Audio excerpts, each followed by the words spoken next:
Los decembristas de León Tolstoy. Nota preliminar.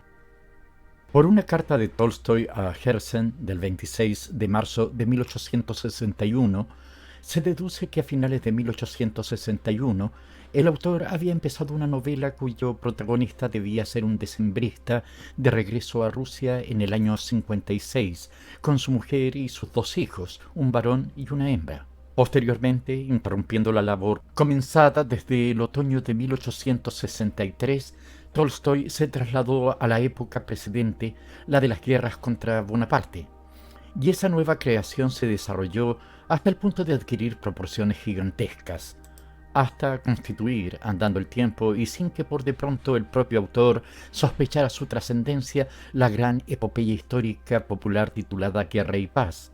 Por extraño que esto parezca, escribe Biryukov refiriéndose a esa novela, esta gran obra vio el día por casualidad o en términos jurídicos sin premeditación. Pero hasta 1875 Tolstoy volvió a su idea primitiva.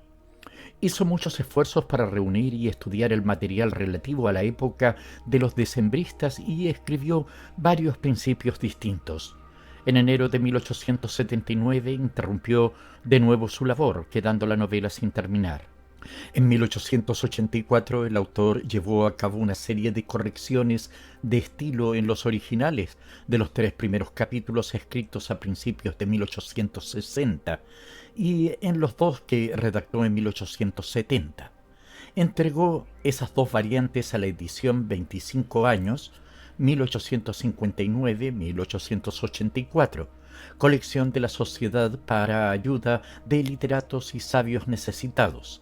Ambas variantes, cuidadosamente revisadas con los manuscritos corregidos por el propio autor, se han publicado en 1936, de cuyo texto se ha hecho esta versión. Capítulo 1. Esto sucedió no hace mucho. Fue durante el reinado de Alejandro II, en esa época de civilización y progreso, de grandes problemas, de renacimiento, cuando el victorioso ejército ruso volvía de Sebastopol después de haber entregado la ciudad al enemigo, cuando Rusia en pleno festejaba el hundimiento de la flota del Mar Negro y Moscú, la ciudad de Piedra Blanca, felicitaba con motivo de ese afortunado acontecimiento al resto de la tripulación, brindando con una copa de buen vodka ruso y, siguiendo la tradición, le ofrecía el pan y la sal. Fue en la época en que Rusia, representada por sagaces políticos, lloraba por la ilusión perdida de celebrar oficios religiosos en la Catedral de Sofía y por la pérdida tan sensible para la patria de 2 grandes hombres caídos en la guerra. Uno de ellos, arrastrado por el deseo de celebrar misa en la citada catedral, murió en los campos de Valaquia. Bien es verdad que al mismo tiempo dejó allí 2 escuadrones de húsares, y el otro, un hombre inapreciable, se dedicaba a repartir entre los heridos té, sábanas y dinero ajeno sin robar ninguna de estas cosas. Fue en la época en que los grandes hombres flotaban como setas por doquier en todas las ramas de la actividad humana, jefes de ejército, administradores, economistas, escritores, oradores. En una palabra, personas de gran valía, aunque sin vocación ni objetivo determinados. Fue en la época en que, durante el jubileo de un actor de Moscú, surgió, fortalecida por un brindis, la opinión pública de que se debía castigar a los delincuentes. Fue cuando amenazadoras comisiones de San Petersburgo corrían al sur para descubrir y castigar a los malhechores de otras comisiones. Fue cuando se daban por doquier comidas con discursos en honor de los héroes de Sebastopol, a los que se esperaba en los puentes y en las calles. Fue en la época en que los talentos oradores se desarrollaban entre el pueblo con tal facilidad que un tabernero cualquiera, con cualquier motivo, escribía, imprimía y pronunciaba discursos tan violentos que los guardadores del orden se veían obligados a tomar enérgicas medidas contra su elocuencia. Fue cuando se dispuso una sala en el club inglés, especialmente para examinar los asuntos sociales, cuando aparecían revistas bajo los emblemas más diversos que planteaban principios europeos para el suelo europeo, pero bajo un concepto ruso, y revistas exclusivamente para el suelo eslavo, con principios rusos, aunque desde el punto de vista europeo. Había una infinidad y parecían haberse agotado los títulos tales como El Noticiero, La Palabra, La Charla, El Observador, La Estrella, El Águila, etc.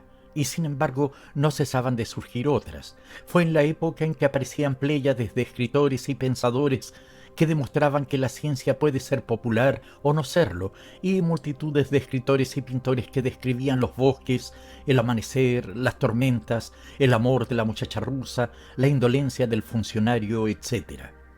Fue en la época en que surgían por todas partes los problemas, así llamaban en el año 56 un conjunto de circunstancias que nadie podía resolver.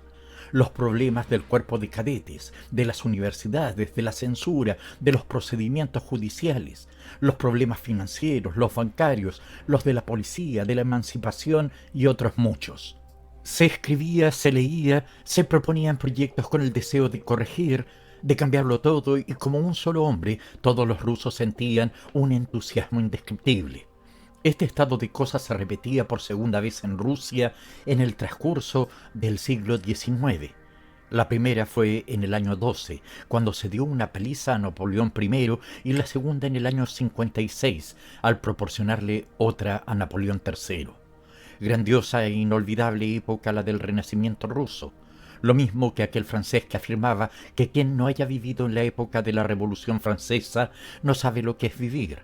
Me atrevo a asegurar que el que no haya presenciado el año 56 en Rusia ignora lo que es la vida.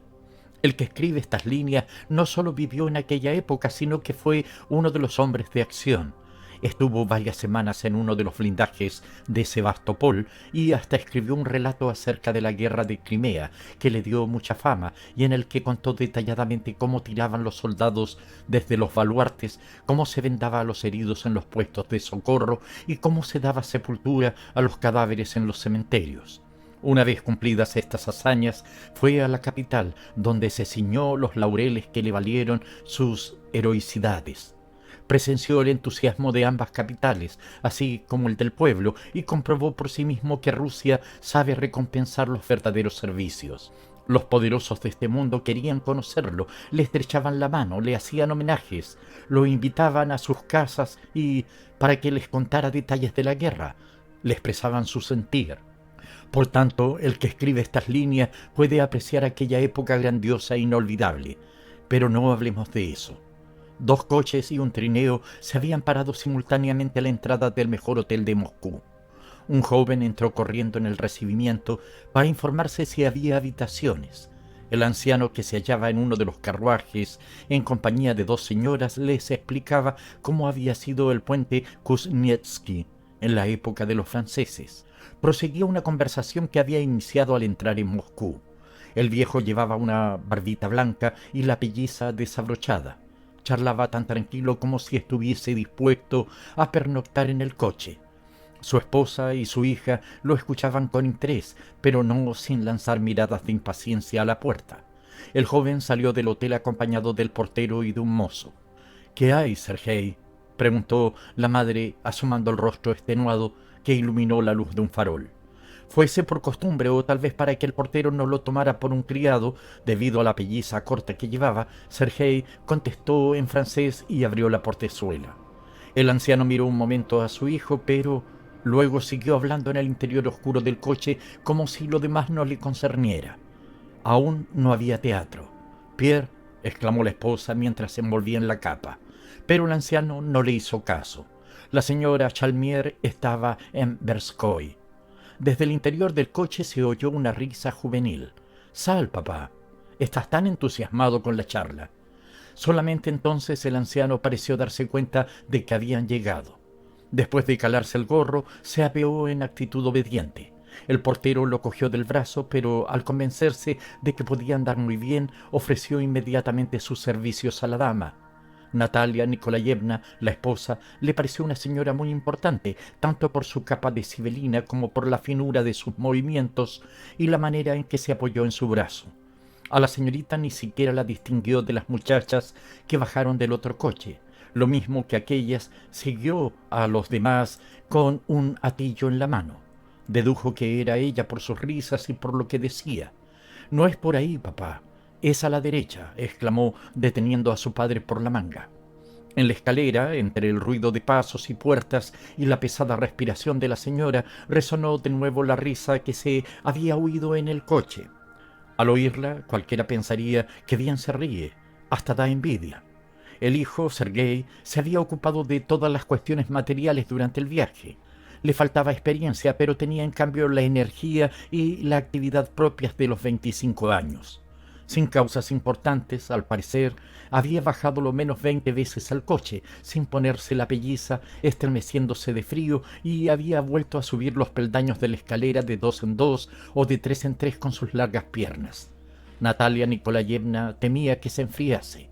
Sergei aseguró que no tenía frío y continuó dando órdenes. Iba de un cuarto a otro dando portazos, y cuando las cosas habían quedado ya en manos de los criados, recorrió aún varias veces todo el piso, saliendo por una puerta del salón y entrando por la otra, siempre en busca de algún trabajo nuevo. «¿Querrás ir a los baños, papá? ¿Te parece que me informe?», preguntó al fin. El papá estaba pensativo y parecía no darse cuenta de dónde se encontraba. Tardó una hora en contestar. Había oído aquellas palabras sin entender el significado, pero de pronto comprendió. «Sí, sí, infórmate, por favor. Hay unos en el puente Kamenji».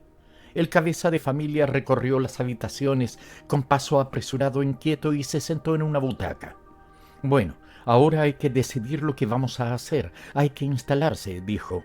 «Vamos, hijos, ayudad deprisa, como unos valientes. Colocad las cosas en su sitio. Mañana mandaremos a Sergei con una esquelita a casa de mi hermana María Ivanovna y a casa de los Nikitin, o iremos nosotros mismos. ¿No es eso, Natalia? Pero ahora arreglad las cosas». «Mañana es domingo. Espero que ante todo irás a oír misa, Pierre», dijo la esposa de rodillas ante el baúl que abría. «Tienes razón, mañana es domingo. Iremos todos juntos a la catedral de Uspiensky. Así daremos principio a nuestro regreso. Dios mío, cuando recuerdo el día que fui por última vez a esa catedral. ¿Te acuerdas, Natacha? Pero no hablemos de eso», dijo, levantándose presuroso de la butaca en que se había sentado. «Ahora hay que instalarse».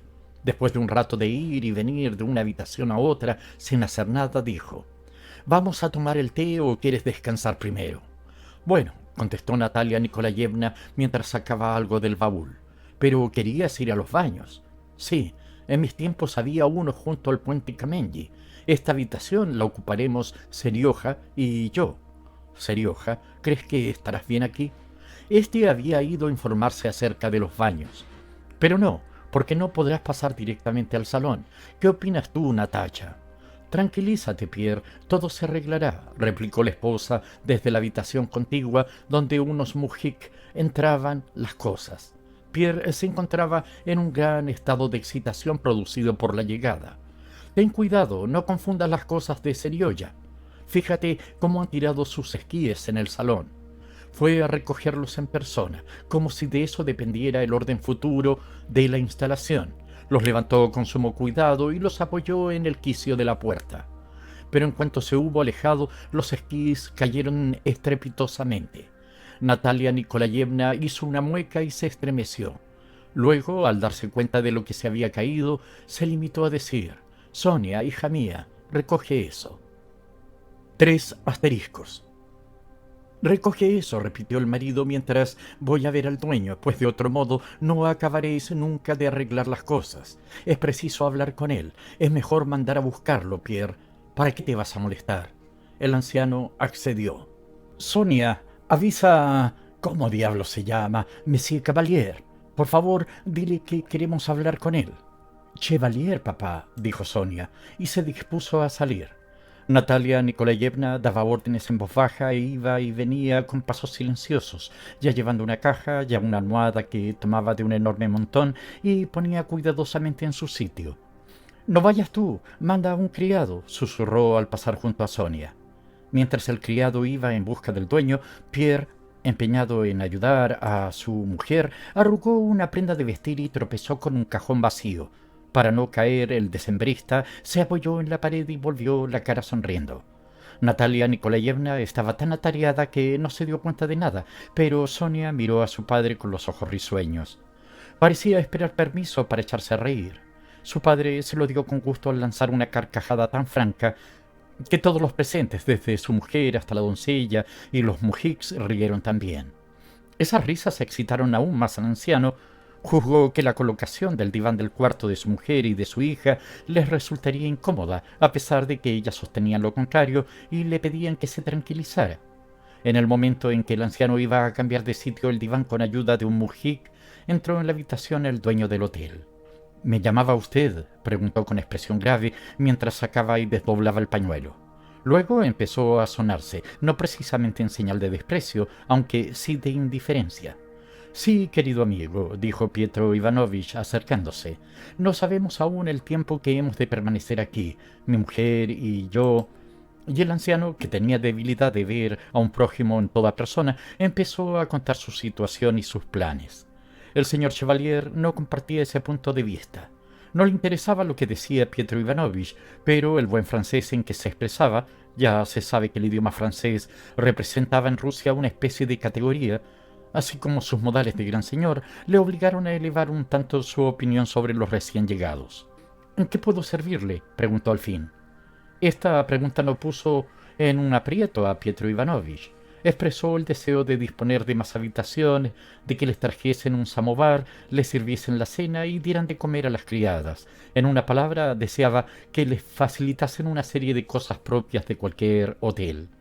Cuando Monsieur Chevalier, sorprendido por la ingenuidad del viejo, que probablemente suponía encontrarse en las estepas de Trojmensk, accedió a su petición.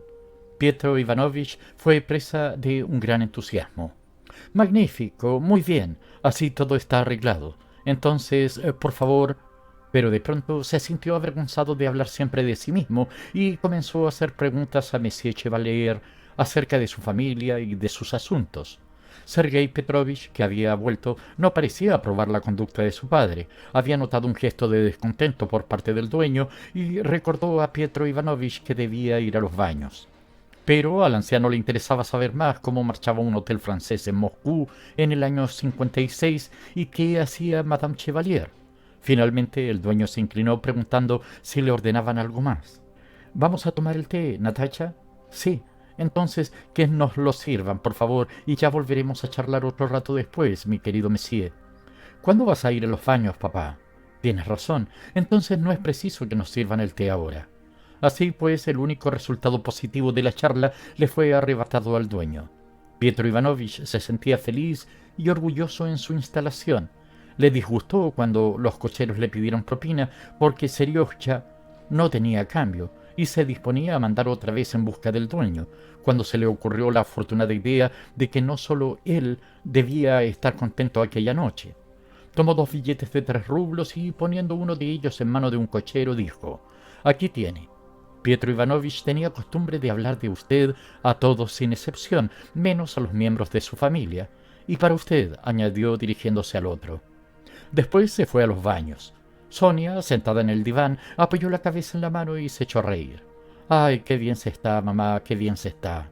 Luego colocó las piernas sobre el diván y, después de estirarse y buscar una posición cómoda, se durmió con un sueño profundo de muchacha sana de 18 años, después de un viaje que había durado mes y medio. Natalia Nikolayevna, que seguía recogiendo las cosas en la habitación contigua, debió de oír con su oído de madre que Sonia no se movía y fue a verla. Alzando con su mano blanca la cabeza de cabellos enredados y de encendido rostro de la muchacha, la puso encima de una almohada. Sonia suspiró profundamente, movió los hombros y recostó la cabeza sin decir merci, como si aquello se hubiese hecho por sí solo. —Gavrilovna, Katia, ¿no es esa la que tenéis que hacer? —exclamó Natalia Nikolayevna dirigiéndose a las doncellas, que habían empezado a hacer una cama, y, como si lo hiciera al paso, recogió los cabellos de su hija. Continuó arreglando las cosas sin parar un solo momento, aunque sin precipitarse tampoco. Al llegar su marido y su hijo, todo estaba dispuesto. Ya no había baúles en las habitaciones. En el dormitorio de Pierre todo estaba igual que lo estuviera durante tantos años en Irkutsk. La bata, la pipa, la petaca, el agua azucarada, los evangelios que solía leer de noche y hasta una estampa por encima del lecho sobre el vistoso empapelado.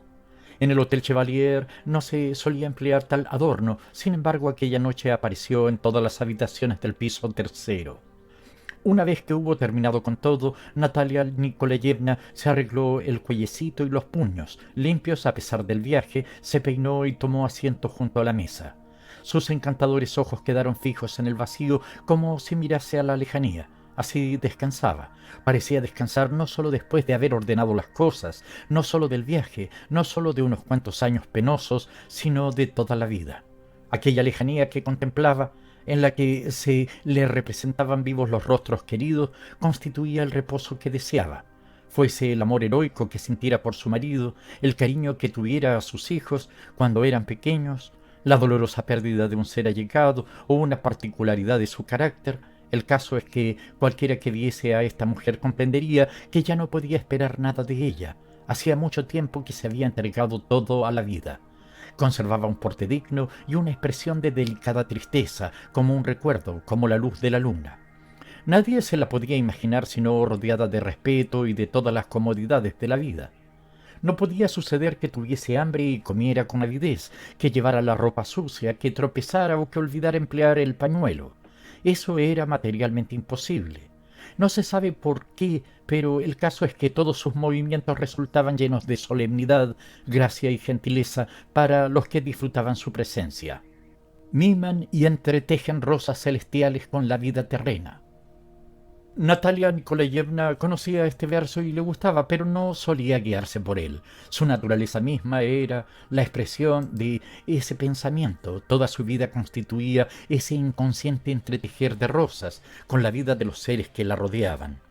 Había seguido a Siberia a su marido solo porque lo quería. No se preguntaba qué podría hacer por él, pero le resolvía todos los problemas. Le hacía la cama, le ordenaba sus objetos, le preparaba la comida y el té y estaba siempre a su lado.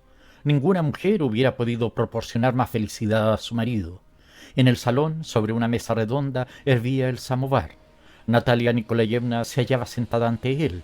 Sonia sonreía y hacía muecas bajo la mano de su madre, que le hacía cosquillas, cuando entraron padre e hijo. Traían las yemas de los dedos arrugadas, las mejillas y las frentes lustrosas. A Pietro Ivanovich le relucía particularmente la calva, los cabellos sueltos y radiantes los rostros. «El salón se ha vuelto más claro desde que habéis entrado», exclamó Natalia Nikolayevna. «Padrecito, qué blanco vienes». Desde hacía muchos años, todos los sábados, solía decir esta frase. Pietro Ivanovich, al oírla, experimentaba timidez y alegría. Se sentaron ante la mesa. Esparcióse por la estancia un agradable aroma a té y a tabaco. Se oyeron las voces de los padres, de los hijos y de los criados que recibieron sus tazas de té en la misma habitación. Recordaron los incidentes graciosos del viaje, se admiraron del peinado de Sonia y rieron. Geográficamente se habían trasladado a 5000 verstas, a un medio completamente distinto, ajeno a ellos, pero moralmente aquella noche estaban lo mismo que en su casa. Seguían siendo tales como lo habían sido en aquella vida familiar de prolongado aislamiento. Al día siguiente sería distinto. Pietro Ivanovich se acercó al samovar y encendió la pipa. En el fondo no se sentía alegre. «Bueno, ya estamos aquí. Me alegro que no veamos a nadie hoy. Esta noche será la última que pasemos en familia». Y ahogó estas palabras con un gran trago de té. «¿Por qué la última, Pierre?» «¿Por qué? Pues porque los aguiluchos han aprendido a volar. Tienen que hacerse sus nidos. Desde aquí cada cual se echará a volar por su lado». «¡Qué tonterías!», exclamó Sonia, tomando el vaso de manos de su padre y sonriendo con la sonrisa de siempre. «El antiguo nido es excelente». «El antiguo nido es un nido triste. El viejo no ha sabido hacerlo y cayó preso en una jaula donde tuvo a sus hijos. Lo sueltan ahora que sus alas empiezan a sostenerlo mal. No, los aguiluchos deben construirse un nido en lugar más alto, más dichoso, más cercano del sol. Para eso son sus hijos. Él ha de servirles de ejemplo. En cuanto al viejo, mientras no se quede ciego, permanecerá mirando y cuando lo esté, se contentará con escuchar. Sírveme ron, un poco nada más. Bueno, así, ya basta». «Ya veremos quién abandonará a quién», replicó Sonia, echando una rápida mirada a su madre, como si le molestase hablar en su presencia.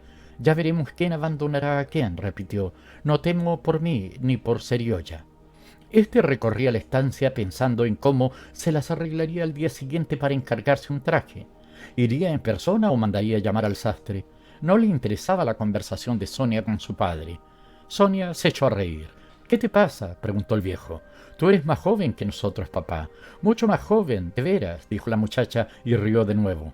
¿Qué cosas tienes? Exclamó Pietro Ivanovich. Y sus duros rasgos se aplicaron en una sonrisa dulce y despectiva al mismo tiempo. Natalia Nikolayevna se inclinó. El samovar le impedía ver a su marido. Sonia tiene razón. Sigues teniendo 17 años, Pierre. Serioya es más joven que tú físicamente, pero tú tienes el alma más joven que él. Soy capaz de prever sus reacciones. En cambio, tú puedes sorprenderme aún. Quizá reconociera la exactitud de esa observación o quizá le adulara, pero el caso es que Pietro Ivanovich no supo qué contestar. Le brillaron los ojos y siguió fumando y tomando sorbos de té en silencio. Serioya, en cambio, con el egoísmo propio de la juventud, tan solo se interesó por la conversación en aquel momento porque su madre le había nombrado. Declaró que en efecto se sentía viejo, que la llegada a Moscú y la nueva vida que se abría ante él no le alegraban en absoluto, pero que sopesaba tranquilamente el porvenir. Es la última noche, repitió Pietro Ivanovich. Mañana ya no será igual. Y se escanció marrón. Estuvo largo rato sentado ante la mesa del té, como si quisiera decir muchas cosas, pero no tuviera quien lo escuchara. Finalmente puso la botella del ron a su lado, pero se la llevó disimuladamente. Capítulo 2. Cuando el señor Chevalier, que había subido a acomodar a los huéspedes, volvió para hacer algunos comentarios acerca de los recién llegados con la compañera de su vida, ésta lucía un vestido de seda adornado de encajes y permanecía sentada, al estilo parisiense, detrás del mostrador. Había en la estancia varios clientes habituales del hotel. Serioya se había fijado en esa habitación y en sus visitantes. También ustedes lo habrán observado si han ido alguna vez a Moscú. Un hombre modesto que no conoce Moscú y ha llegado tarde a un banquete se equivoca si cree que los hospitalarios moscovitas le invitarán a almorzar. Si le ha ocurrido esto o sencillamente quiere comer en el mejor hotel, al entrar en el vestíbulo 3 o 4 lacayos se levantan de un salto y uno de ellos le quita la pelliza y le felicita en el año nuevo, con el carnaval, con la llegada a Moscú, o se limita a observar que hace mucho tiempo que no ha venido, aunque jamás haya entrado en el hotel anteriormente. Luego pasar al comedor. Lo primero que le asalta a la vista es una mesa repleta, según cree en el primer momento, de una infinidad de apetitosos manjares. Pero se trata de un engaño óptico, pues la mayor parte de la mesa está ocupada por faisanes con plumas, cangrejos de mar crudos, cajitas con perfumes y pomadas, frasquitos de cosméticos y tarros con caramelos. Solo en un extremo, después de buscar mucho, se encuentra vodka y una rebanada de pan con mantequilla y con un pececito bajo una campana de tela metálica. Es para preservarlo de las moscas, cosa innecesaria en Moscú en el mes de diciembre, pero son exactamente iguales a las que se usan en París. Algo más allá se divisa una habitación. En ella, sentada detrás del mostrador, hay una francesa de presencia desagradable, pero que lleva un magnífico vestido a la moda. Junto a la francesa se distingue a un oficial con la guerrera desabrochada, que toma vodka. Algunos paisanos que leen periódicos y los pies de algún señor descansando en una silla tapizada de terciopelo. Se oye hablar en francés y sonoras risas más o menos francas. Si alguien quiere saber lo que ocurre en esa habitación, le aconsejaría que entrase y se limitase a echar una ojeada como si pasara por casualidad. De lo contrario, se sentiría mal a causa del interrogante silencio y de las miradas de sus visitantes habituales, y probablemente intimidado se dirigiría a alguna de las mesas de la sala grande o al jardín de invierno. Allí nadie le estorbaría.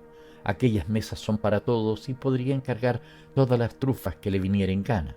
En cambio, la habitación de la francesa es para una juventud elegida, la juventud de oro, y no es tan fácil como parece pertenecer al número de los elegidos. Al volver aquella a la habitación, Chevalier dijo a su esposa que el recién llegado estaba triste, añadiendo que los hijos eran tan magníficos como solo pueden criarse en Siberia. Si vieran a esa muchacha, parece un rosal. Oh, veo que le gustan las mujeres lozanas a este vejestorio, exclamó uno de los clientes que fumaba un cigarro. Como es natural, la conversación se desarrollaba en francés, pero la transmito en ruso, lo que seguiré haciendo en el curso de esta historia. Claro que sí, las mujeres son mi pasión. ¿Lo oye, Madame Chevalier? Exclamó un grueso oficial de cosacos que debía mucho dinero en el hotel.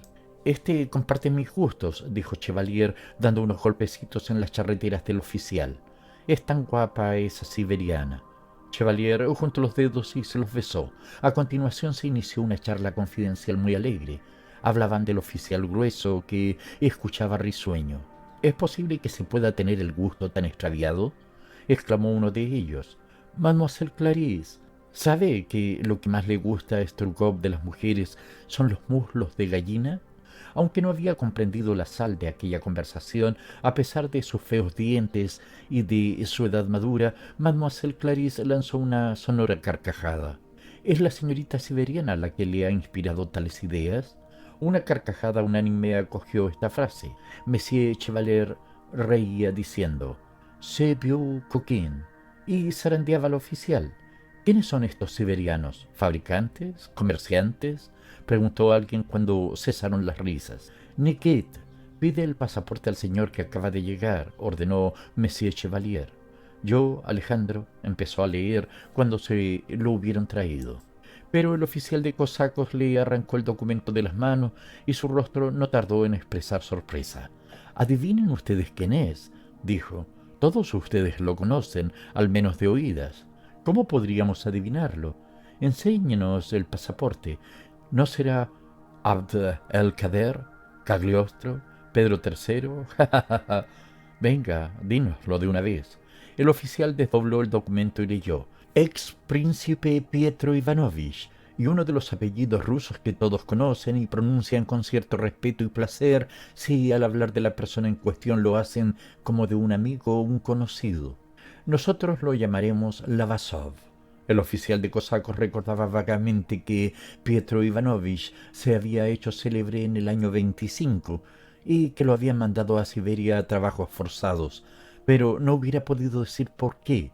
Los demás no sabían ni eso siquiera, pero todos exclamaron al unísono: «Oh, sí, es conocidísimo». Lo mismo hubieran podido decirlo de Shakespeare.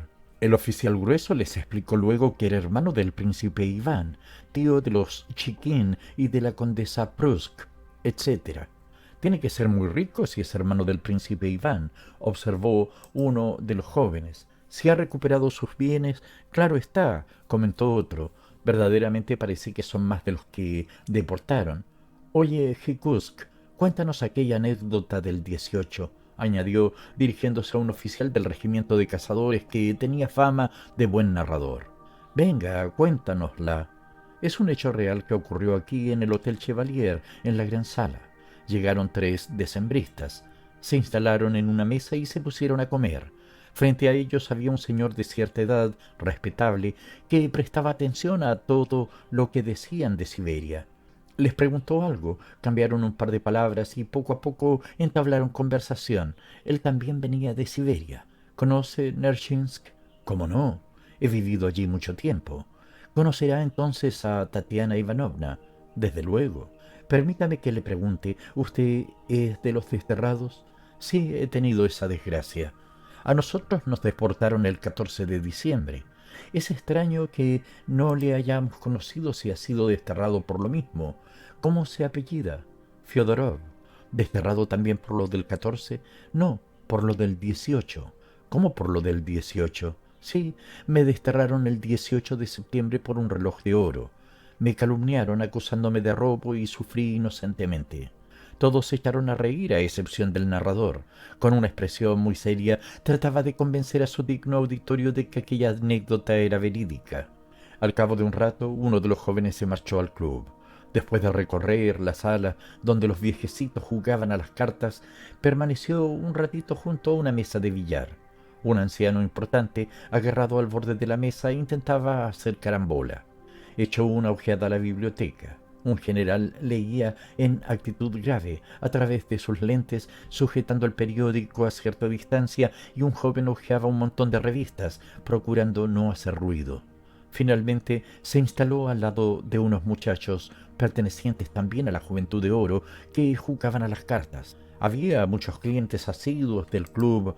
Entre estos se encontraba Iván Pavlovich Pajtin, Era un hombre cuarentón, de mediana estatura, ancho de hombros y de caderas, calvo, de rostro afeitado, reluciente y de expresión feliz. No tomaba parte en el juego. Se había sentado al lado del príncipe D, al que tuteaba para no rechazar la copa de champaña que le había ofrecido. Estaba tan a gusto, después de comer, se había soltado disimuladamente la trabilla del pantalón, que hubiera permanecido así un siglo fumando, bebiendo champaña y sintiendo la presencia de príncipes y condes e hijos de ministros. La noticia de la llegada de los Lavasov turbó su tranquilidad. ¿A dónde vas, Pajtin?, preguntó el hijo de un ministro, al observar que éste se había levantado y después de estirarse el chaleco apuraba de un trago la copa de champaña. Me llama Severnikov, replicó Pajtin, notando cierta molestia en las piernas. ¿Qué? ¿Vas a ir allí? Anastasia, Anastasia, ábreme la puerta, canturrió. Era una célebre canción gitana que estaba de moda. Tal vez, ¿y tú? ¿Quieres que vaya yo? ¿Un vejestorio casado? ¿Qué cosas tienes? Pajtin, risueño, se dirigió a la sala de los espejos a ver a Severnikov. Le gustaba que su última palabra fuese alguna broma, y esta vez había resultado así. ¿Cómo está la princesa?, preguntó, acercándose a Severnikov. Este no lo había llamado, pero según Pajtin deducía, era la persona indicada para saber antes que nadie que habían llegado los Lavasov. Severnikov había estado ligeramente comprometido el 14 y era amigo de los decembristas. ¿Sabe que han vuelto los Lavasov? Se han hospedado en el Hotel Chevalier.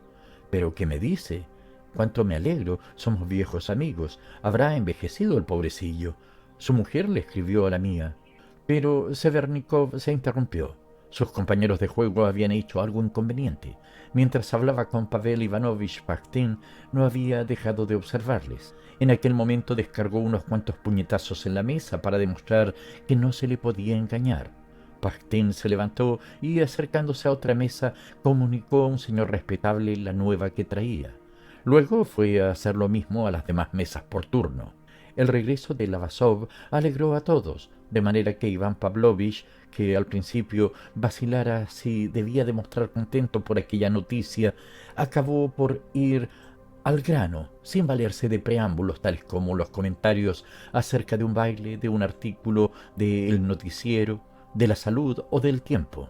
El viejecito, que aún seguía con sus vanos intentos de hacer carambola, se alegraría sin duda de aquella noticia. Pajtin se acercó a él. «¡Qué bien juega usted, excelencia!», exclamó. Había pronunciado la palabra excelencia de un modo completamente distinto a como os lo figuráis, sin servilismos. Eso no estaba de moda el año 56. Por lo general solía llamar a ese viejo por el nombre y el patronímico.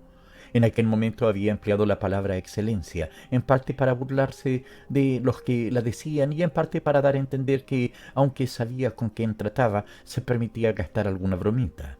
Desde luego había sido muy sutil. Acabo de enterarme de que ha vuelto Pierre Lavasov. Viene de Siberia con toda su familia. Pajtin pronunció estas palabras en el momento en que el viejo erraba otro golpe. Decididamente tenía mala suerte. Si vuelve tan atolondrado como lo era al marcharse, no hay por qué celebrarlo, replicó el viejecito con aire sombrío, irritado por aquella incomprensible mala suerte. Esta réplica turbó a Iván Pavlovich. No supo si debía o no alegrarse de la llegada de Lavasov. Para salir de dudas, se dirigió a la sala en que discutían las personas inteligentes. Estas conocían perfectamente el significado y el valor de cada cosa. Iván Pavlovich estaba en buenas relaciones con los que frecuentaban la sala de los inteligentes, lo mismo que con la juventud de oro y los nobles. Nadie se sorprendió al verlo entrar y sentarse en el diván, a pesar de que, a decir verdad, no era aquel su lugar adecuado. Se discutía el año y el motivo con que había surgido una polémica entre dos periodistas rusos. Iván Pavlovich esperó a que se hiciera el silencio para comunicar la novedad que traía, no como un acontecimiento agradable o desagradable, sino sencillamente como una novedad. Pero inmediatamente, por la manera en que los inteligentes, empleó la palabra inteligente como apodo de los visitantes de aquella sala, acogieron la noticia y se pusieron a discutir sobre ella. Comprendí que era precisamente allí donde correspondía comunicarla. Solo allí sabrían darle la forma necesaria para poder seguir propagándola y savoir o Quoi c'est en tenir. El público que faltaba era Lavasov, dijo uno de los inteligentes. Ahora ya todos los decembristas supervivientes están en Rusia. Era uno de los de la bandada de los buenos, comentó Pastin, todavía en tono inquisidor, dispuesto a dar a aquella cita un tono serio o irónico, según conviniera. ¿Cómo? Lavasov es uno de los hombres más notables de aquella época, empezó diciendo otro inteligente. En 1819 era abanderado del regimiento Semyonovsky. Lo enviaron al extranjero a llevar comunicados al duque Z. Volvió en el año 24, año en que lo admitieron en la primera logia masónica. Todos los masones de aquella época se reunían en casa de D y en la de Lavasov. Era muy rico. El príncipe J, Fedor P e Iván P eran íntimos amigos suyos. Entonces su tío Vissarion, con objeto de alejarlo de aquella sociedad, lo trasladó a Moscú. Perdone, Nikolai Stepanovich, le interrumpió uno de los presentes, me parece que eso fue en el año 23, porque Vissarion Lavasov fue nombrado comandante del tercer cuerpo de Varsovia en el 24. Quiso llevarse a su sobrino como ayudante, pero al negarse éste, se vio obligado a trasladarlo a Moscú. Pero perdóneme, le he interrumpido. Oh, no se preocupe, siga, siga. No, por favor, le ruego que siga, debe de estar mejor enterado que yo. Además, su memoria y sus conocimientos han quedado bien demostrados aquí. En Moscú, en contra del deseo de su tío, pidió el retiro. Continuó aquel cuya memoria y cuyos conocimientos habían quedado demostrados, y allí se formó en torno suyo la segunda sociedad, de la que fue el promotor y el alma misma, si puede uno expresarse así.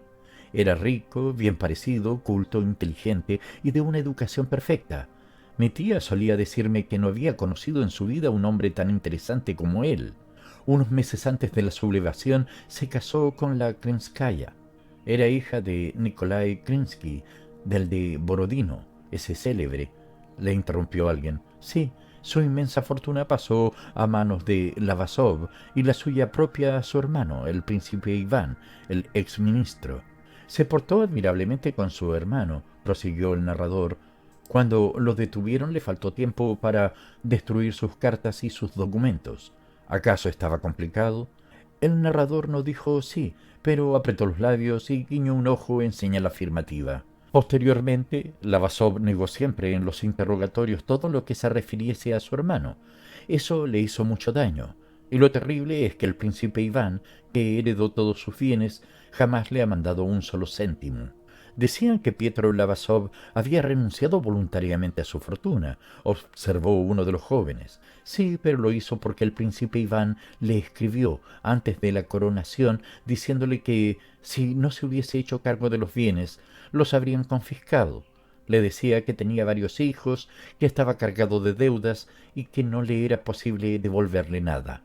Pietro Lavasov contestó con 2 líneas. Ni yo ni mis herederos tenemos ni queremos tener ningún derecho sobre unos bienes que le ha adjudicado la ley. ¿Qué les parece? El príncipe Iván guardó ese documento como oro en paño en la caja fuerte, sin enseñárselo a nadie. Una de las particularidades de aquella sala consistía en que sus visitantes sabían, si lo deseaban, cuanto ocurría en el mundo, por muy secreto que fuese. A decir verdad, no se sabe si es justo quitar esa fortuna a los hijos del príncipe Iván. Se han criado y educado gracias a ella y creían ser los dueños. La conversación derivó hacia temas abstractos que no interesaban a Pastin. Sintió la necesidad de seguir divulgando la noticia. Empezó a recorrer las salas lanzando la nueva a derecha e izquierda. Un colega lo interpeló al paso para anunciarle que habían llegado los Lavasov. Pero si lo sabe todo el mundo, replicó Pastin, sonriendo con aire de satisfacción, y se dirigió hacia la sala. La noticia había cundido y volvía a él de nuevo. Ya no había nada que hacer en el club. Pastin se fue a una velada. No se trataba de una gran fiesta, sino de una simple velada que daban en un salón en el que se recibía a diario. Había 8 damas y un viejo coronel. Todos se aburrían muchísimo. Los andares resueltos y el rostro risueño de Pastin alegraron a las señoras y señoritas. La noticia que traía fue muy oportuna porque en el salón se hallaba la anciana condesa de Fuchs con su hija. Cuando Pavel Ivanovich relató casi palabra por palabra todo lo que había oído en la sala de los inteligentes, Madame Foch movió la cabeza recordando cómo frecuentaba la sociedad en compañía de Natalia Krenskaya, la mujer de Lavasov. Su boda fue una historia muy romántica que sucedió ante mis ojos. Natasha era ya casi la prometida de Myatlin, que murió después de un duelo con Diobra. Por aquella época llegó a Moscú el príncipe Lavasov, se enamoró de ella y pidió su mano. Pero Kerensky se opuso porque quería casar a su hija con Myatlin, ya que a Lavasov se le tenía por masón. El joven siguió viendo a Natasha en bailes y reuniones, trabó amistad con Myatlin y le pidió que renunciara. Este accedió y Lavasov suplicó a la muchacha que huyera con él. Aunque Natasha se había mostrado conforme, en el último instante se arrepintió. Fue a ver a su padre. Le dijo que había dispuesto todo para huir, que hubiera podido abandonarle, pero que lo hacía confiando en su magnanimidad. Esta conversación tuvo lugar en francés. Kerensky la perdonó y acabó dándole su consentimiento. De esta forma se arregló la boda y fue de lo más alegre. ¿Quién iba a pensar que al cabo de un año Natasha seguiría a Lavasov a Siberia? Era hija única y la muchacha más rica y más bella de aquella época. El emperador había reparado en ella en las fiestas y la había sacado a bailar más de una vez. Recuerdo como si fuese ayer un bal costumé en casa del conde G. Ella iba de napolitana. Estaba preciosa. Desde entonces, siempre que el conde venía a Moscú, preguntaba «¿Qué fait la belle napolitaine?» Pues bien, de la noche a la mañana, esa mujer que estaba en estado dio a luz durante el viaje, sin vacilar un solo instante, sin haber preparado nada, tal y como se encontraba cuando lo detuvieron. Siguió a su marido en un viaje de 5000 verstas. «Es una mujer extraordinaria», exclamó la dueña de la casa. «Tanto él como ella eran personas excepcionales», dijo otra dama. «Me han asegurado, no sé si será verdad, que en Siberia, cuando trabajaban en las minas, los forzados que estaban con ellos se redimían». «Pero si ella no ha trabajado nunca en las minas», intervino Pajtin. He aquí lo que representaba el año 56.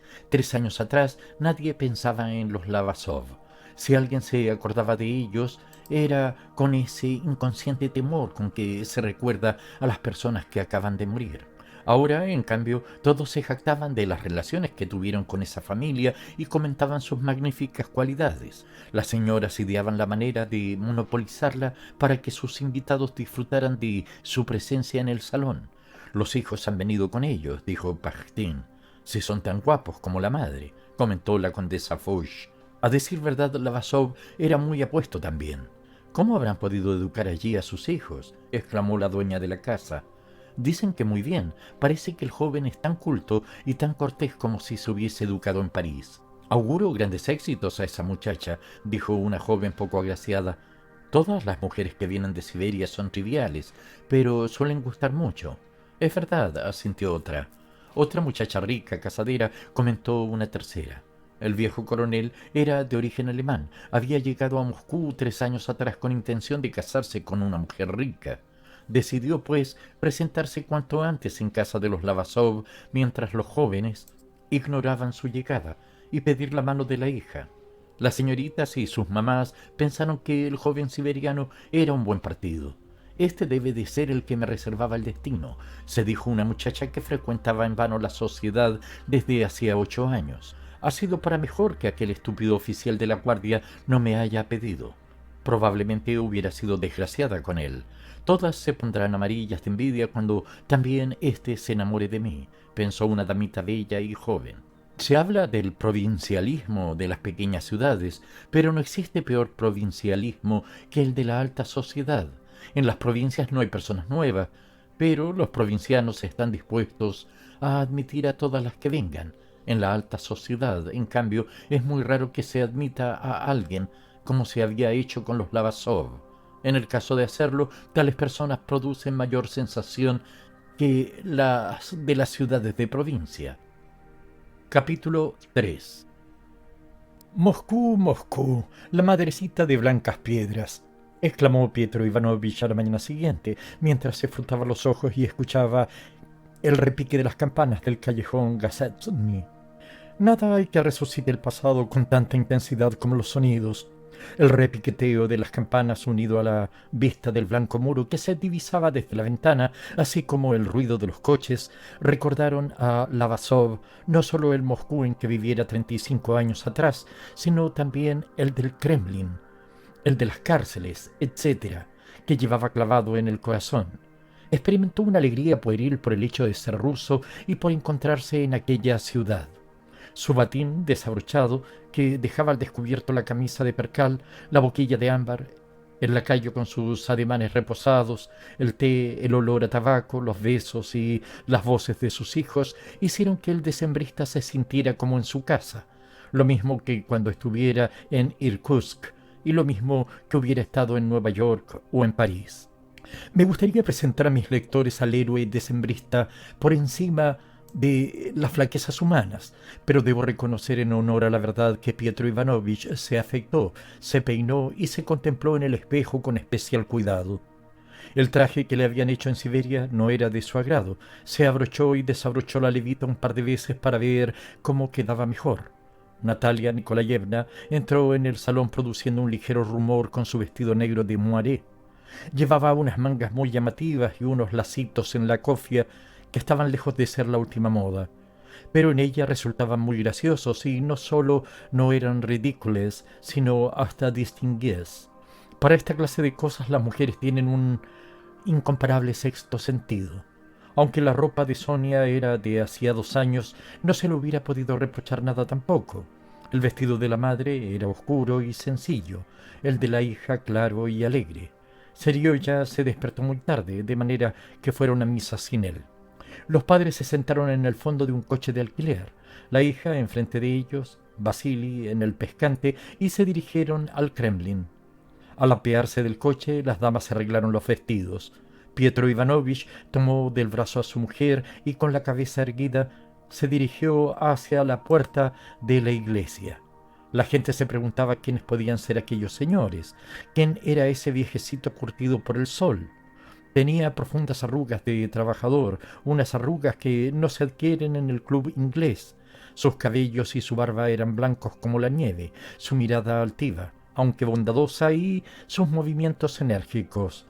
¿Quién era aquella dama alta, de majestuosos andares y de grandes ojos apagados? ¿Quién aquella muchacha lozana, esbelta, que no vestía a la moda ni se mostraba tímida? No eran comerciantes ni alemanes. ¿Serían nobles? Tampoco suele ser así. Sin embargo, se deducía que se trataba de personas importantes. Así pensaban los que se encontraban con ellos en la iglesia y no se sabe por qué le cedieron el paso con más gusto que a los que lucían vistosas charreteras. Pietro Ivanovich rezaba en actitud reconcentrada sin distraerse. Natalia Nikolayevna se arrodillaba ratos y vertió abundantes lágrimas cuando cantaron Gloria a los querubines. Sonia parecía hacer un esfuerzo para seguir la misa. No le gustaba rezar. Sin embargo, no volvía la cabeza para nada y se santiguaba atentamente. Serioya se había quedado en el hotel, en parte por haberse levantado tarde y en parte porque no le gustaba oír misa. No podía comprender por qué era capaz de recorrer 40 verstas esquiando sin esfuerzo y en cambio escuchar la lectura de 12 evangelios constituía para él un tormento físico. Pero la razón principal era que necesitaba un traje nuevo. Se vistió y se fue al puente Kuznievsky. Disponía de bastante dinero.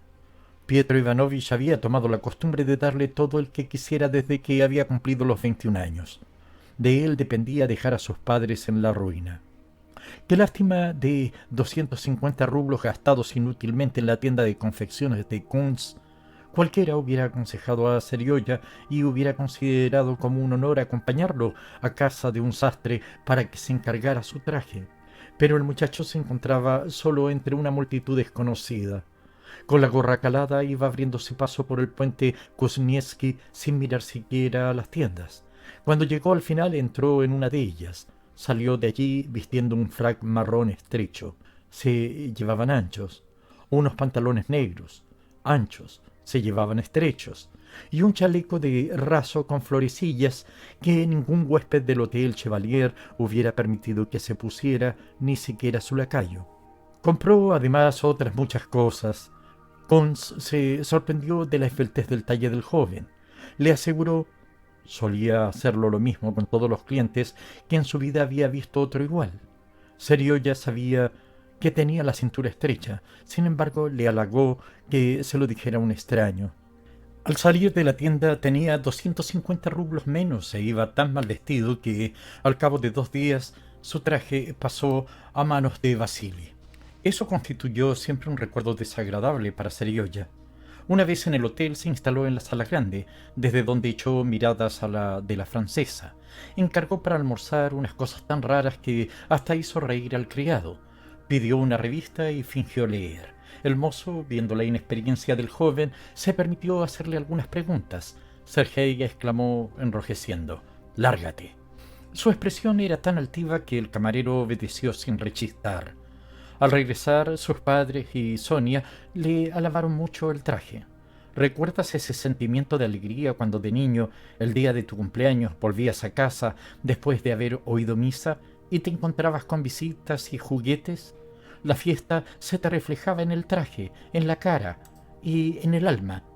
Sabías que aquel día era excepcional. No había clase y lo festejaban incluso los mayores. Estaba lleno de alegría para todos los de la casa. Sabías que eras tú la causa de aquella solemnidad y cualquier cosa que hicieras se te perdonaría. Te sorprendía que la gente de la calle no lo festejase lo mismo que tu familia, que los sonidos no fuesen más sonoros y los colores más vivos. En una palabra, que no tuvieran todos la sensación de que era tu santo. Tal era el estado de ánimo de Pietro Ivanovich al volver de la iglesia.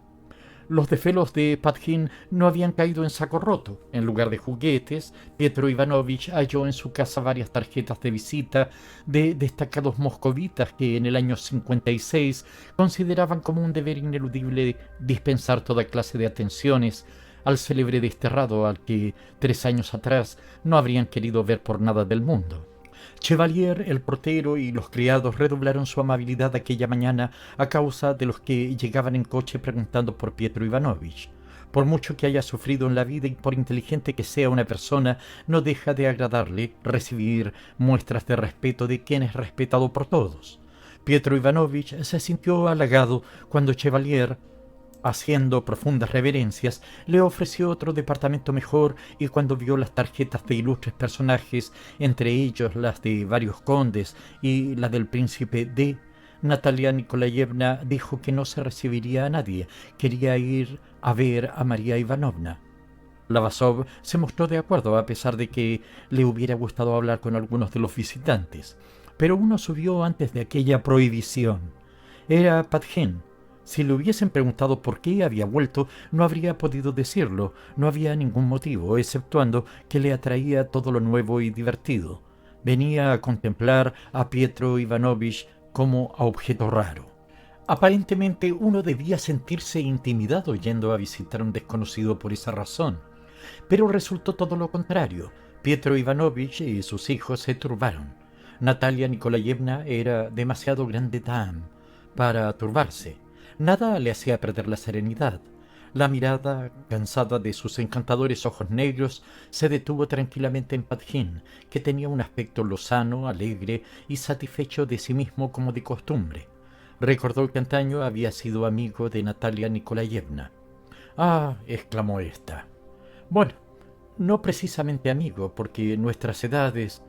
pero siempre ha sido usted tan buena para mí». 3 asteriscos. Padjín era un antiguo admirador de Pietro Ivanovich. Conocía a todos sus compañeros. Esperaba poder ser útil a los recién llegados. Hubiera venido a visitarlos la víspera, pero no había tenido tiempo. Rogaba que le perdonasen. Tomó asiento y habló durante largo rato. «Sí, he observado muchos cambios en Rusia desde entonces», dijo Pietro Ivanovich, contestando a su pregunta. Padjín acogía cada palabra que salía de labios de Lavasov con una inclinación de cabeza, una sonrisa o un movimiento que daba a entender que eran palabras memorables. Natalia Nikolayevna aprobó esa actitud. Sergei Petrovich parecía temer que el discurso de su padre no fuese bastante importante para la atención del oyente. Por el contrario, Sonia sonreía con esa sonrisa imperceptible, llena de satisfacción, con que solemos sonreír cuando captamos el lado ridículo de la gente. Se dio cuenta de que no se podía esperar nada bueno de este hombre, que era bobo, como solían llamar ella y su hermano a un determinado género de personas. Pietro Ivanovich habló de los enormes cambios que había observado, cambios que le alegraban grandemente. La gente, el pueblo, se ha elevado mucho, no hay comparación, tiene más conciencia de sus méritos. Debo confesar que lo que más me interesa y me ha interesado siempre es el pueblo. Opino que la fuerza de Rusia no está en nosotros, sino en él. Con la animación que le era propia, Lavasov expuso unas ideas más o menos originales acerca de una serie de problemas importantes. Tendremos ocasión de oírlas ampliamente desarrolladas. Padgin, muy satisfecho, se mostró de acuerdo en todo. Es preciso que conozca usted a Aksatov. Si me lo permite, príncipe, se lo presentaré. ¿Sabe que le han autorizado su publicación? Dicen que mañana saldrá el primer número. He leído un artículo suyo extraordinario. En general, se ha dado un gran paso hacia adelante.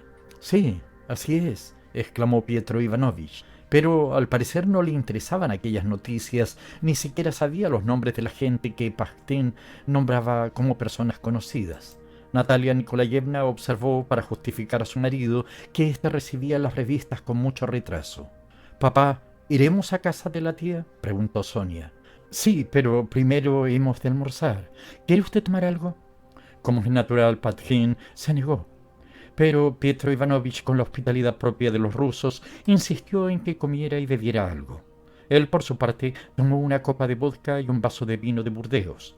Padgin observó que mientras Pietro Ivanovich escanciaba el vino, su mujer se había vuelto y su hijo lo miraba de un modo especial.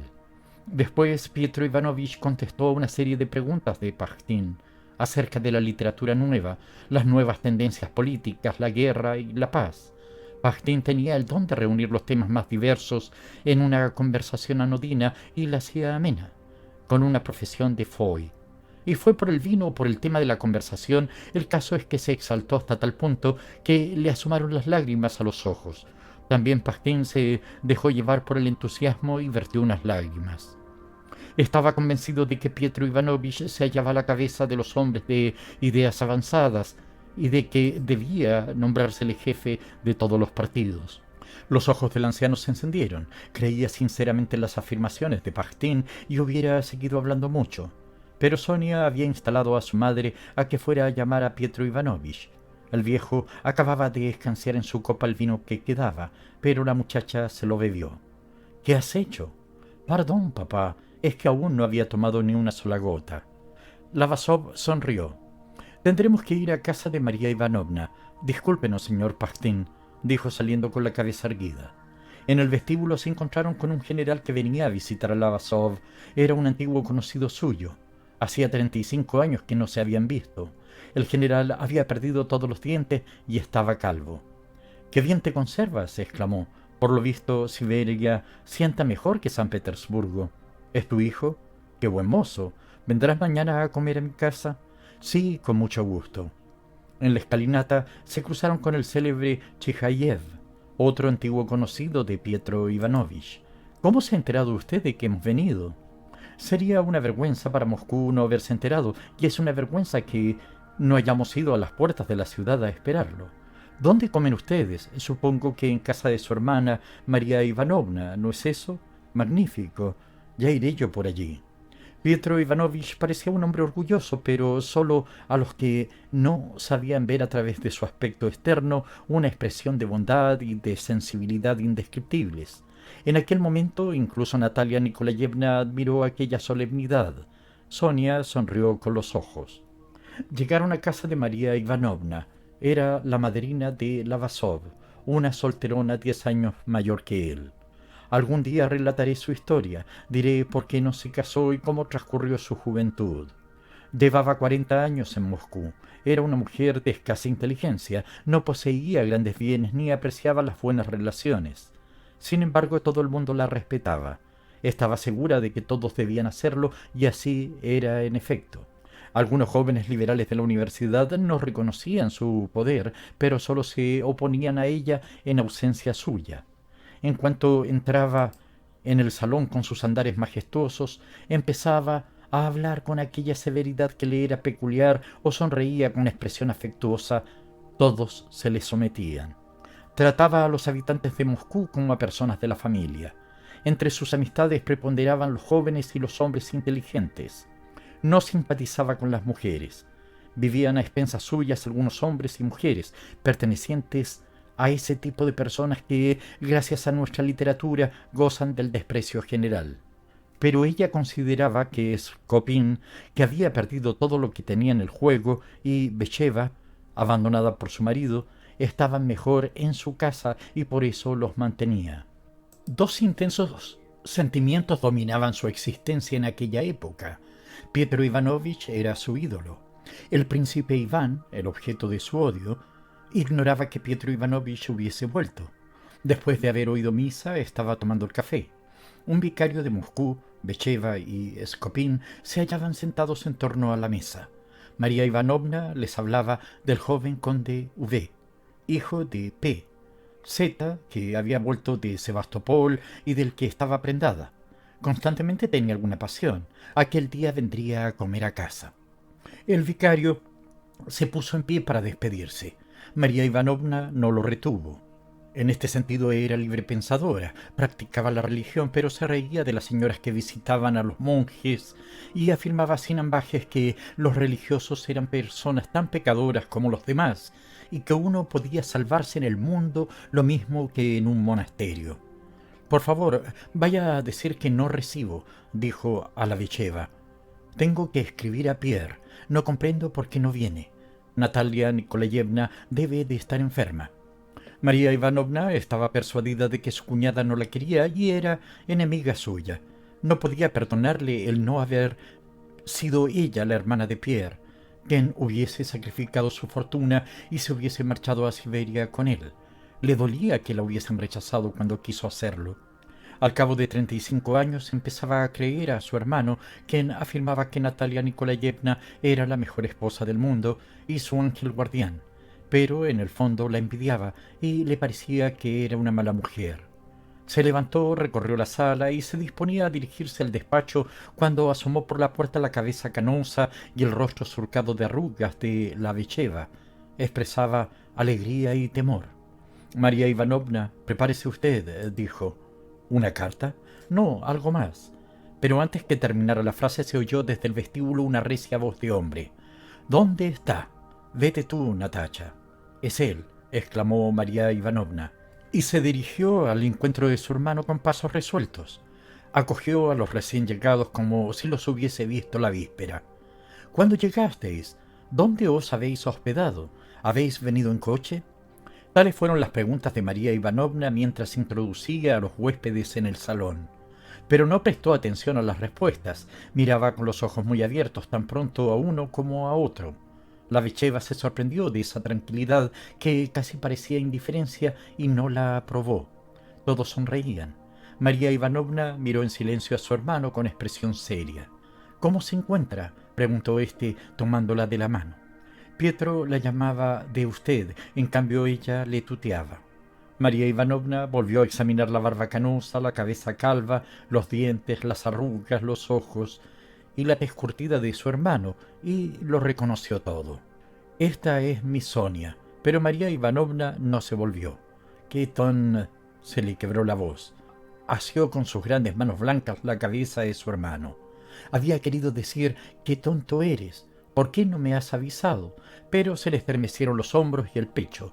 Se le crispó el rostro y empezó a sollozar mientras apretaba contra sí la cabeza de Lavasov, repitiendo: ¡Qué tonto eres! ¿Por qué no me has avisado? A Pietro Ivanovich no le parecía ya ser un hombre tan importante como cuando estaba en la escalinata del Hotel Chevalier. Permanecía sentado en una butaca con la cabeza entre las manos de su hermana. Tenía la nariz apretada contra el corsé de María Ivanovna, que le hacía cosquillas, los cabellos revueltos y los ojos llenos de lágrimas, pero se sentía a gusto. Cuando hubo pasado este arrebato de lágrimas producidas por la alegría, María Ivanovna comprendió lo que estaba sucediendo y empezó a examinar a todos detenidamente. En el transcurso del día, cada vez que recordaba cómo habían sido ella y su hermano y en lo que se habían convertido, se representaba todas las desgracias, las alegrías y los amores de entonces, y volvía a repetir: ¡qué tonto eres, Petrushka! ¿Cómo no me has avisado? ¿Por qué no habéis venido directamente a mi casa? Os hubiera alojado aquí. Al menos comeréis conmigo, ¿verdad? No te aburrirás, Sergei. He invitado a comer a un joven de Sebastopol, un muchacho muy valiente. ¿Conoces al hijo de Nikolai Mikhailovich? Es escritor. Ha escrito algo muy interesante. Yo no lo he leído, pero todos lo alaban mucho. Es un muchacho muy agradable. Lo invitaré también. Chijayev tenía intención de venir. Es un charlatán, no lo quiero. ¿Ha ido a verte? ¿Has visto a Nikita? Bueno, pero todo eso son tonterías. ¿Qué te propones hacer? ¿Cómo está usted de salud, Natalia? ¿Qué pensáis hacer con este joven y con esta linda muchacha? Antes de comer, Natalia Nikolayevna y sus hijos fueron a visitar a una vieja tía. Pietro Ivanovich se quedó solo con su hermana y empezó a exponer sus planes. Sonia es ya una muchacha y debe empezar a frecuentar la sociedad, de manera que tendréis que quedaros en Moscú, dijo María Ivanovna. Por nada del mundo. Serioya tiene que ingresar en el servicio. Por nada del mundo. Sigues tan loco como siempre. Pero a pesar de todo, María Ivanovna seguía queriendo igual que antes a ese loco. Permaneceremos aquí el tiempo necesario. Después iremos a la aldea para que nuestros hijos conozcan aquello. Tengo la norma de no meterme en asuntos familiares y de no dar consejos, replicó María Ivanovna una vez que se hubo tranquilizado. Pero te diré que un joven debe hacer el servicio militar. Eso es lo que he pensado siempre y lo que sigo pensando. En la actualidad estoy más convencida de ello que nunca. No sabes cómo es ahora la juventud de hoy día. Yo la conozco perfectamente. El hijo del príncipe Dmitri se ha echado a perder por completo. Sus padres tienen la culpa. A mí no me asusta nada, soy una vieja, pero eso no está bien. María Ivanovna empezó a hablar del gobierno. Estaba descontenta por la excesiva libertad que reinaba. Lo único bueno que han hecho es haberos puesto en libertad. Pietro Ivanovich trató de defender el gobierno, pero su hermana no era como Pajtín. No era fácil convencerla. Se acaloró mucho. ¿Cómo puedes defenderlo? No creo que seas la persona indicada. Veo que sigues tan loco como siempre. Pietro Ivanovich guardó silencio. Una leve sonrisa dio a entender que no se daba por vencido, pero que no quería discutir con María Ivanovna. Sonríes, ya comprendo. No quieres discutir conmigo porque soy una mujer, exclamó ésta afectuosamente, mientras miraba a su hermano con una expresión sutil e inteligente que no podía esperarse de aquel rostro envejecido. No me convencerás, querido. Voy a cumplir 70 años. Y no he vivido como una tonta, he visto muchas cosas. Nunca me ha dado por leer vuestros libros ni pienso hacerlo. Dicen tantas tonterías. ¿Qué le han parecido mis hijos? ¿Qué piensa de Serioya? Preguntó Pietro Ivanovich con la misma sonrisa. Vaya, vaya, contestó María Ivanovna, amenazándole con un gesto. No desvíes la conversación. Ya hablaremos de tus hijos. Sigues tan loco como siempre, lo veo por tus ojos. Ahora te llevarán en hombros, es la moda. Todos vosotros estáis de moda. Sí, veo por tus ojos que sigues tan loco como antes, repitió al ver la sonrisa de Pietro Ivanovich. Te ruego por los clavos de Cristo que te alejes de esos liberales de hoy día. Dios sabe lo que están tramando. Eso tiene que acabar mal. De momento el gobierno se calla, pero al fin tendrá que sacar las uñas. Recordarás mis palabras. Tengo miedo de que te veas complicado otra vez. Abandona estas cosas, son tonterías, créeme. Tienes que pensar en tus hijos. Se ve que ya no me conoce usted, María Ivanovna. Bueno, ya veremos si soy la que no te conoce o eres tú mismo quien te desconoces. Me he limitado a decirte lo que tenía sobre el corazón. Si quieres hacerme caso, me parecerá bien. Hablemos de Serioya. ¿Qué carácter tiene? Hubiera querido decir no me ha gustado mucho, pero se limitó a añadir se parece a su madre como dos gotas de agua. Sonia me ha encantado. Tiene algo tan agradable, tan abierto y es tan simpática. ¿Dónde está ahora? Ah, sí, se me había olvidado. ¿Qué quiere que le diga? Sonia será una buena esposa y una buena madre, pero mi Seriocha es otra cosa. Es inteligente, muy inteligente. Nadie puede negárselo. Ha sido un buen estudiante, aunque un poco perezoso. Le gustan las ciencias naturales. Hemos tenido suerte, tuvo allí un buen profesor. Ahora quiere ingresar en la universidad. Le gustaría cursar ciencias naturales, química. María Ivanovna dejó de escuchar a su hermano en cuanto éste nombró las ciencias naturales y sobre todo la química. Era como si se hubiera entristecido de pronto. Suspiró profundamente y empezó a contestar a sus propios pensamientos, a las ideas que la invadieron al oír esas palabras. Si supieras cuánto los compadezco, Petrushka, exclamó con sincera pena. Tiene toda la vida por delante. ¿Cuánto han de sufrir aún? Esperemos que sean más felices que nosotros. Dios lo quiera, Dios lo quiera. Qué penosa es la vida. Debías de hacerme caso, querido, y dejarte de esas cosas. Qué tonto eres, Petrushka. Pero qué tonto. Y ahora perdóname, tengo que ir a dar órdenes. He invitado a mucha gente. ¿Qué le voy a dar de comer? Sollozó, volvió la cabeza y tocó el timbre. Que venga Taras, dijo cuando acudieron a su llamada. ¿Sigue todavía en tu casa el viejo ese? Sí, y es un chiquillo en comparación conmigo. Taras se mostró descontento, pero fue a cumplir las órdenes de María Ivanovna. Poco después entraron Natalia, Nikolayevna y Sonia, produciendo rumor con sus vestidos. Venían ateridas de frío, pero muy felices. Seriosha se había quedado haciendo unas compras. Permitidme que la contemple, exclamó María Ivanovna, cogiendo con ambas manos el rostro de Sonia, mientras su cuñada contaba dónde había estado. Fin.